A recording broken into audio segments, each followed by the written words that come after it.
আজ father's day, তাই বাবার সম্বন্ধে আমি যতটুকুই বলি কম বলা হবে।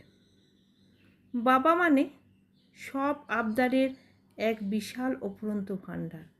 বাবা মানে ভয় কিসের, আমি তো আছি সাথে।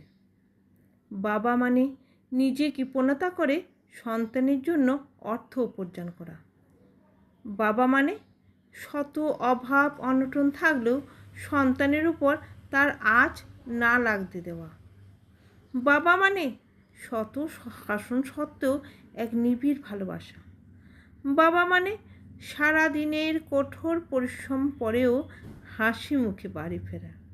বাবা মানে সূর্যের মতো গরম হলেও তিনি না থাকলে চারিপাশে অন্ধকার হয়ে যায়।